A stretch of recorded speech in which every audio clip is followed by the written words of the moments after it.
ان کے بیان سے تو ان کا یہی موقف واضح ہو رہا ہے، اور یہ موقف اتنا کمزور، پس پسا اور بے بنیاد ہے جس سے پاکستان کا مقصد وجود ہی محل نظر قرار پاتا ہے، اور آئین پاکستان میں جن دفعات پر قرآن و سنت کے نفاذ اور حکومت کو ان کا پابند بنایا گیا ہے وہ بھی بے مقصد اور محض نمائشی قرار پاتے ہیں۔ کیا یہ تأثر صحیح ہوگا؟ اگر یہ صحیح ہے تو پھر شرعی عدالت کے قیام کا بھی کیا جواز ہے؟ بسم اللہ والصلاة والسلام علی رسول اللہ، اما بعد۔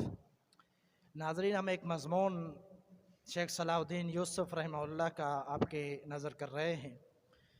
اس مضمون میں ہم پہلے 6 اقساط بیان کر چکے ہیں کہ تھوڑا تھوڑا ہم آپ کے سامنے رکھتے ہیں کہ پاکستان کے اندر انسداد سود کے لیے کی گئی کوششیں اور کس طرح اس دور کے اندر اس قانون کو ختم کر کے اسلامی قانون لاگو کیا جا سکتا ہے۔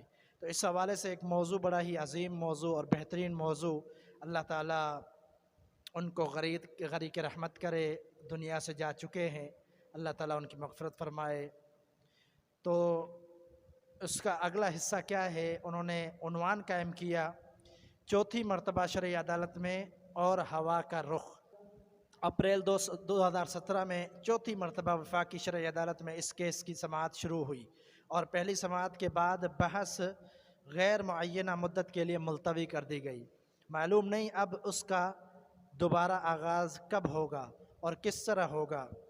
ہوا کا رخ تو کسی خطرناک طوفان کی نشاندہی کر رہا ہے، اور چیف جسٹس صاحب کے تیور اور سوالات کا انداز بھی اس کی غمازی کر رہا ہے، اللہ خیر کرے۔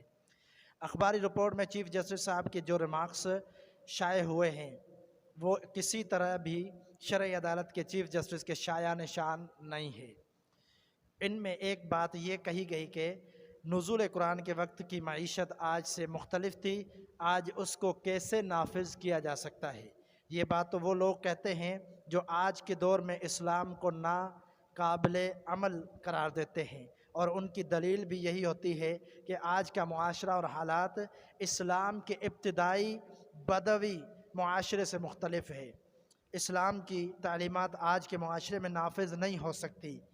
کیا فاضل چیف جسٹس صاحب بھی یہی سمجھتے ہیں؟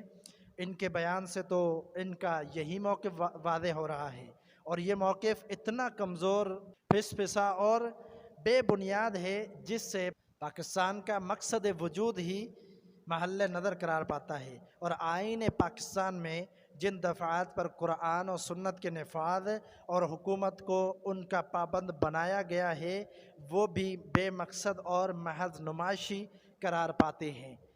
کیا یہ تأثر صحیح ہوگا؟ اگر یہ صحیح ہے تو پھر شرعی عدالت کے قیام کا بھی کیا جواز ہے؟ دوسری بات، فاضل موصوف نے یہ فرمائی کہ ربا، سود اور انٹرسٹ کی تعریف ہی متعین نہیں ہے، اس لیے پہلے ان کا معنی و مفہوم متعین ہونا چاہیے۔ حالانکہ پہلے 2 فیصلوں میں ان الفاظ کے معنی و مفہوم اور مصداق پر مفصل بحثیں ہو چکی ہے، جن میں یہ طے پا چکا ہے کہ اس کا مصداق ایک ہی ہے، اور ربا کی وہ صورت ہے جسے اللہ تعالیٰ نے قرآن مجید میں حرام قرار دیا ہے۔ ربا عربی زبان کا لفظ ہے، اس کا ترجمہ متبادل لفظ فارسی میں سود ہے، اور اردو میں بھی یہی لفظ ربا کے معنی میں استعمال ہوتا ہے۔ انٹرسٹ انگریزی زبان کا لفظ ہے جو ربا کے ہم معنی ہے۔ ایک لفظ کے مختلف زبانوں کے اعتبار سے الگ الگ الفاظ ایک دوسرے سے ہم معنی و مفہوم کے اعتبار سے مختلف تو نہیں ہوتے، سب کا مفہوم اور مطلب ایک ہی ہوتا ہے۔ یہ ریمارکس غلط مبحث یا اصل بحث سے گریزی کی ایسی صورت ہے جو فاضل عدالت کے فاضل جج سے متوقع نہیں ہے۔ علاوہ ازیں موصوف نے انٹرسٹ کا مفہوم بھی خود بیان فرما کر سود کے جواز کی طرف بھی اشارہ فرمایا کہ انٹرسٹ کا مطلب موجودہ دور میں سود نہیں بلکہ نقصان کا ازالہ سمجھا جاتا ہے۔ اگر فاضل موصوف کی اس بات کو درست سمجھ لیا جائے تو سود کے جواز اور عدم جواز کی بحث ہی ختم ہو جاتی ہے، اور اگر موصوف اپنے اس موقف پر ہی قائم رہتے ہیں جو یکسر کے غلط اور بے بنیاد ہے تو پھر اس بینچ کی طرف سے فیصلہ آ سکتا ہے، وہ محتاج وضاحت نہیں ہے۔ یعنی وضاحت کی محتاج یہ نہیں ہے۔ پس چہ باید کرد، اس صورتحال میں اہل دین کی کیا ذمہ داری ہے جو ملک کو سود جیسی لعنت سے پاک دیکھنا چاہتے ہیں اور اس کے لیے کوشاں بھی ہیں۔ اس سلسلے میں پہلے قانونی اور آئینی ماہرین سے مشاورت کر کے شرعی عدالت کے موجودہ بینچ کے بارے میں غور ہونا چاہیے کہ یہ بینچ آئینی ضابطے کے مطابق ہے یا نہیں۔ اگر نہیں ہے تو اس بینچ کو اس مقدمے کی سماعت کا حق ہی حاصل نہیں ہے، چاہے جائے کہ اس کے فیصلے کو قانونی حیثیت حاصل ہو۔ شرعی عدالت کے بارے میں آئین کیا کہتا ہے؟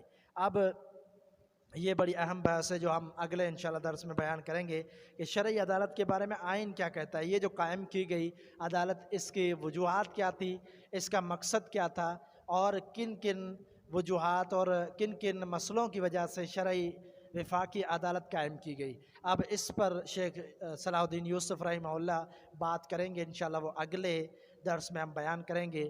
اللہ تعالیٰ سمجھنے کی توفیق عطا فرمائے، اور اللہ تعالیٰ ملک پاکستان کو سود جیسی لعنت سے پاک فرمائے۔ وما توفیقی الا باللہ۔